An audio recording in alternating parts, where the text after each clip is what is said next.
নমস্কার বন্ধুরা, Annapurna kitchen cook and daily লাইফে আপনাদের সবাইকে জানাই স্বাগতম। তো বন্ধুরা, আজ আমি আপনাদের সাথে শেয়ার করতে চলে আসলাম এঁচোড়ের রেসিপি। তো চলুন বন্ধুরা, এঁচোড় কেটে নেই। এঁচোড় কাটার সময় আমি হাতে ও বটিতে তেল মাখিয়ে নেব, নইলে আঠা জড়িয়ে যাবে, হাতে ছাড়াবে না, আর সহজেই আটা ছাড়িয়ে যাবে।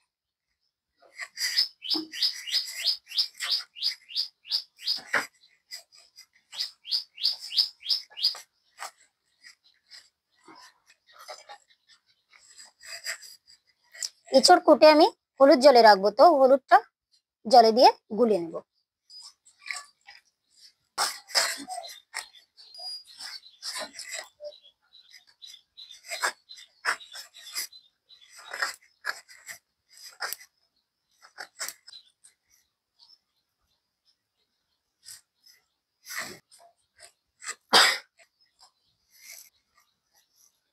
তো বন্ধুরা, এঁচোড় কাটা শেষ আমার।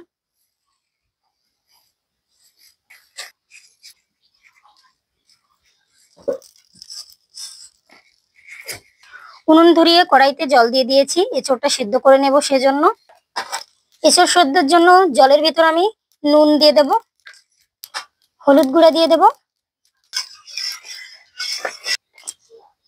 এঁচোড়গুলো ধুয়ে সেদ্ধ করতে দিয়ে দেব এখন।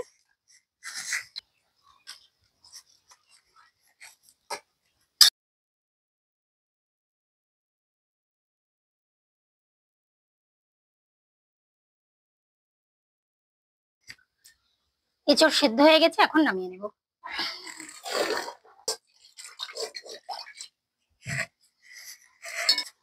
তেল দিয়ে দেব।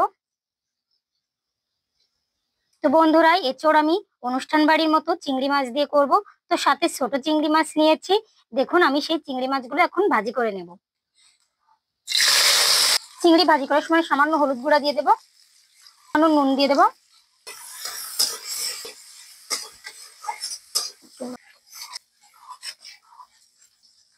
চিংড়ি মাছ ভাজি করা হয়ে গেছে, এখন আমি উঠিয়ে নেব। এবার আমি চিংড়ি ভাজি করা তেলেই আলু ভাজি করে নেব।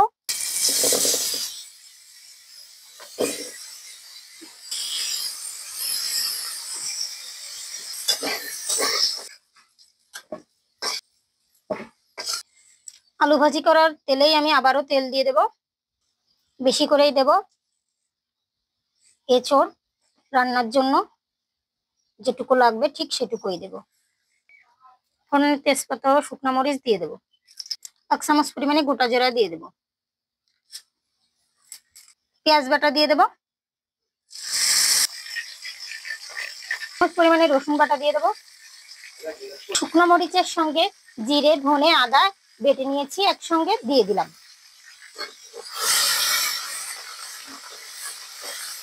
দিয়ে মশলাটা ভালোভাবে কষিয়ে নেব, যাতে মশলার কাঁচা গন্ধটা না থাকে। পেঁয়াজ রসুন কষানোর ভিতর টমেটো দিয়ে দেব।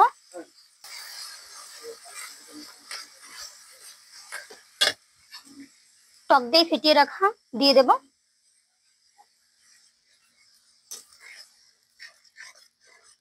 কমিয়ে দেবো, তা নাহলে দইটা কেটে যেতে পারে। মশলা কষানোর ভিতর হলুদ গুঁড়া দিয়ে দেব। এঁচোড় সেদ্ধের সময় নুন দিয়েছি, তো এখন আমি স্বাদ মতো আবারও নুন দিয়ে দেব। দিয়ে মশলাটা ভালোভাবে কষিয়ে নেব। ভাজি করা চিংড়ি দিয়ে দেব মশলা কষানোর ভিতরে।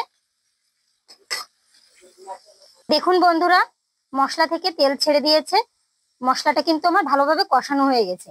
এখন আমি এঁচোড় দিয়ে দেব। এঁচোড়টা দিয়ে কিন্তু ভালোভাবে কষিয়ে নেব।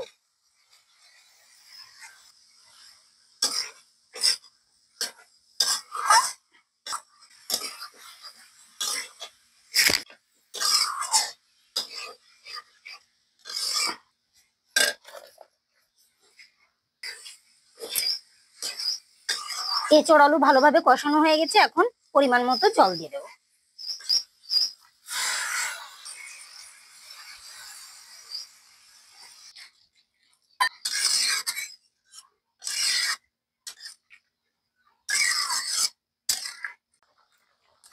এঁচোড়ের রেসিপিতে আমি সামান্য পরিমাণে চিনি দিয়ে দেবো। তো ছোট চামচের 1 চামচ পরিমাণে চিনি দিয়ে দিচ্ছি। জল ভালোভাবে ফুটে আসলে ধনিয়া বাটা, জিরা বাটা দিয়ে দেবো, ভালোভাবে নাড়িয়ে দেবো।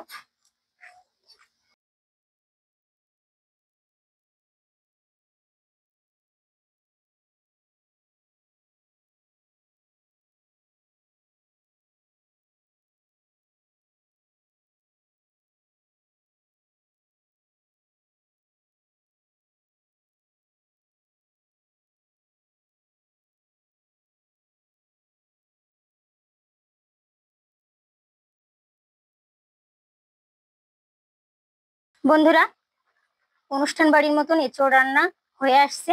এখন নামানোর আগে আমি সামান্য গরম মশলা দিয়ে দেব।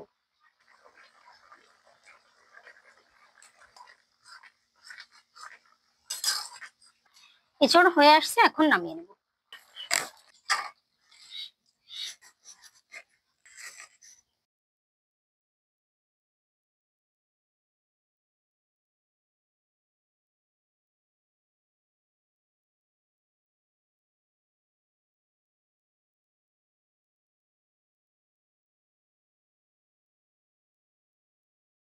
তো বন্ধুরা, পুরো অনুষ্ঠান বাড়ির মতন ছোট চিংড়ি মাছ দিয়ে এঁচোড় রান্নার রেসিপি আপনাদের কেমন লেগেছে? ভালো লাগলে কমেন্টে জানাবেন। এরকম নতুন নতুন রেসিপির ভিডিও পেতে আমাদের চ্যানেলটিকে সাবস্ক্রাইব করে পাশে থাকা বেল আইকনটি আর যারা অলরেডি সাবস্ক্রাইব করে দিয়েছেন তাদেরকে জানাই অসংখ্য অসংখ্য ধন্যবাদ। তো আপনারা ভালো থাকবেন, সুস্থ থাকবেন, আবারও অন্য কোনো রেসিপি নিয়ে আপনাদের সামনে আসবো।